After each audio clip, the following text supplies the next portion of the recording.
Welcome to my tips and tricks guide for increasing range and making Mesos. The following are things that I recommend doing if you are struggling to create your own funds to help progress your character. Let's start off with tips on increasing range for those who want to do a little bit more damage. Of course, these are little things that should be done progressively until you get to the final stages. Getting your Legion up to a high level is actually very useful because it provides free stats for all your characters. My current setup for Legion is based on daily usages since some of my other characters need that extra little boost to hit that 100% crit rate. Boss damage is great on mules too if you are considering doing normal Zakum and normal Horntail just for the extra reward points and items. Attack and luck can be varied based on class. Next is Star Forcing. This is a small upgrade to your equipment and range, but helps in the long run as these small bonuses add up and give you a nice power up to your main stat. In order to access Star Forcing, you first need to scroll your equipment until it runs out of slots. I usually use 70% Spell Trace scrolls, or when the Spell Trace Fever event comes by, I use the 30% variant. Star Forcing can get expensive really quick, so I usually aim for at least 10 stars as that is more manageable and cost effective, until you earn more funds for 12 plus stars. For cubing, you want to at least have each equipment providing your respective percent stat, and then slowly increasing it by tiering up your potentials. For example, at Rare Potential, I would at least aim for 3% of your main stat. At Epic, at least 6%. At Unique, at least 9%. Once you hit Legendary Potential, you want to aim for at least 3 lines of your main stat, or at least 2 lines of your main stat. This is a general guide for your main equipment. Your emblem, secondary, and weapon follow a slightly different guide. Once you gain Legendary Potential for your emblem, secondary, and weapon, you want to aim for either percent attack or percent magic attack, as these potential lines give an extraordinary increase to your range. Once you get these lines on your main potentials, you can then move on to bonus potentials, which are exactly the same. Link skills are very important for your main character because it can provide up to 30% damage straight up.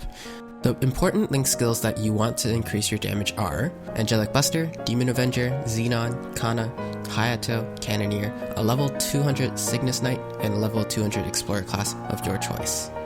A level 200 Cygnus Knight gives all your characters a permanent 20 attack and magic attack, and a level 200 Explorer gives all your characters 30 attack and magic attack.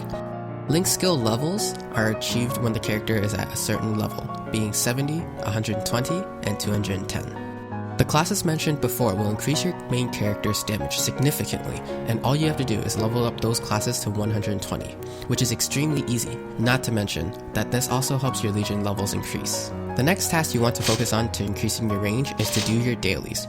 Doing your dailies not only provides you with more resources on gearing up, getting cubes, or even just Mesos, but slowly lets you continue to progress with your character. For level 200 and under, just focus on gaining levels, because funding and increasing range should not be your top priority as of now. For level 200 and above, you want to focus on your dailies such as Commercy Voyages and Arcane River dailies, as these will help you earn cubes, node stones, arcane symbols, and even equipment. Commercy Voyage is great because fighting the bosses will have a chance of dropping Sweetwater equipment, which can sell for a good chunk of Meso. Any cubes you get from Voyages are either Master Craftsman cubes or Meister cubes, which help you earn better potential lines, or even better, a tier up for potential.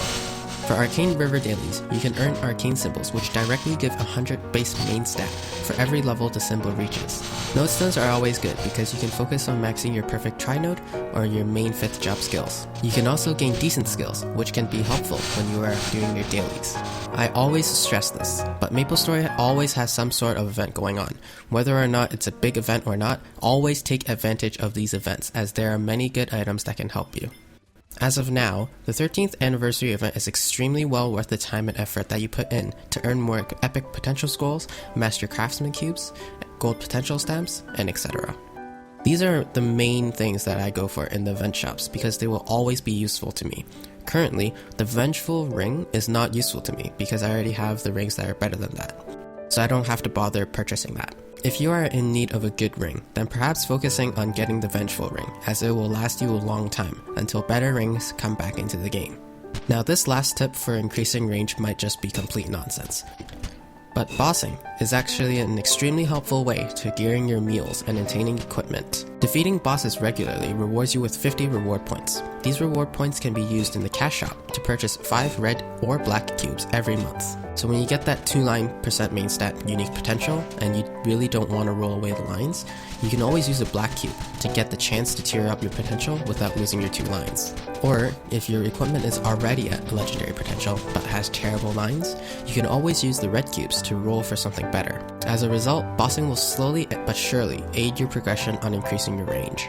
Before I head to tips on making messes, I strongly recommend you guys filling up your monster collections. You earn occult cubes, trait items, and even reward points. Now, let's get into the tips and tricks on making messes. Yes, again, bossing. It really does benefit a lot than just increasing range. Bosses will drop equipment, and you can take advantage of those equipment in a couple ways. You can use them for your meal, you can extract them for item crystals, or you can even sell them to an NPC. Here is a list of what boss drops what.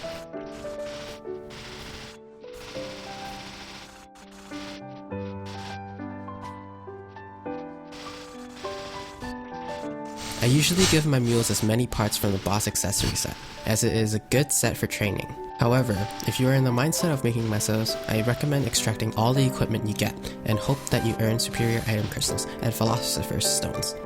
Superior item crystals are used to make master craftsman cubes and meister cubes, so people will always be purchasing them from the auction house.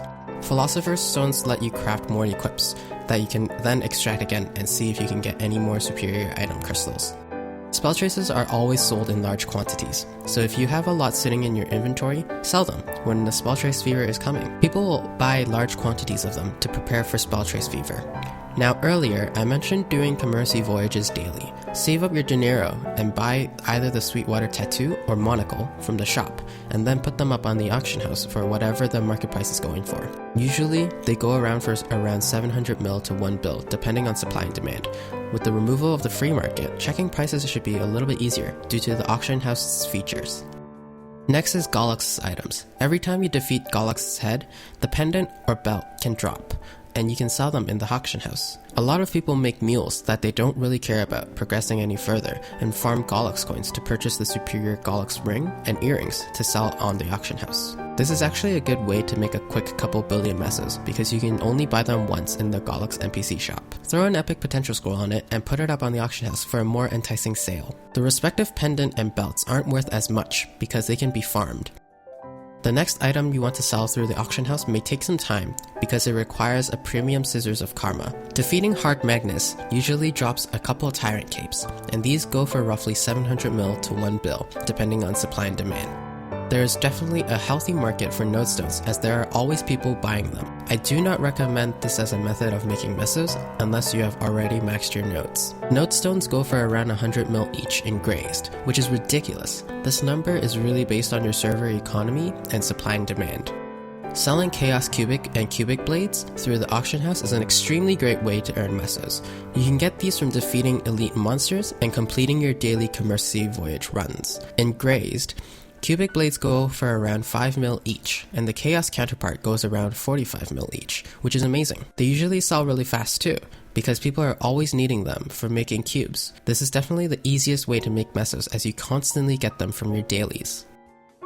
Ilbies. I would really not recommend this way to make mesos, but looking at the listings for Ilbies and Crystal Ilbies, this might make me a quick couple hundred mil. Anyway, purchase a set of Ilbies and go complete the crafting presets for Crystal Ilbies. Then, go craft the Crystal Ilbies and put it back up in the auction house for almost double the amount. This means you can repeat the process if you are dedicated on making Crystal Ilbies or have the resources to do so. I still would not recommend this because not everyone needs the Crystal Ilbies. Familiars are great, especially ones that sell easy too. The Big Spider Familiar is a necessity for everyone because it provides increased drop rate. The same goes for the Mutant Ribbon Pig Familiar. Any rare familiar you get, put it up in the auction house and try to sell it that way. Next is Clean Slate Scrolls. You can get these from defeating elite bosses and they can net you a quick 50 mil.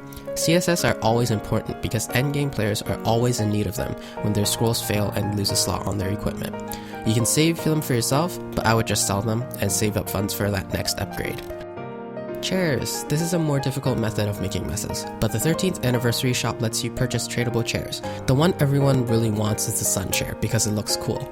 Although I am not sure if it's considered a high chair or not, it is definitely a nice chair to show off to your friends. So let's say you are that lucky person and was able to get multiple sun chairs. List them in the auction house because people want them. Chairs are something that endgame players will spend their money on collecting because they really have nothing else to spend their money on.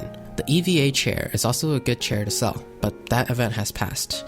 A lot of people will hold on to event chairs until the event passes, and then release it onto the auction house for a higher price. You have to think of selling chairs as an investment, because they don't sell like hotcakes. Here are some extra tips that I use on a daily basis. I cannot stress this enough, but weeklies.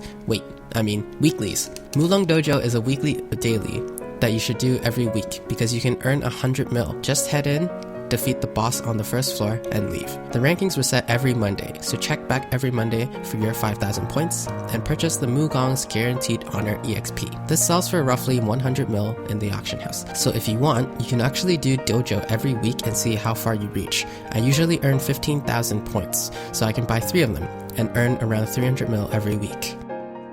Next, sell those intense power crystals that drop from defeating bosses. 1 mil may not be much, but if you save up, every small bit counts.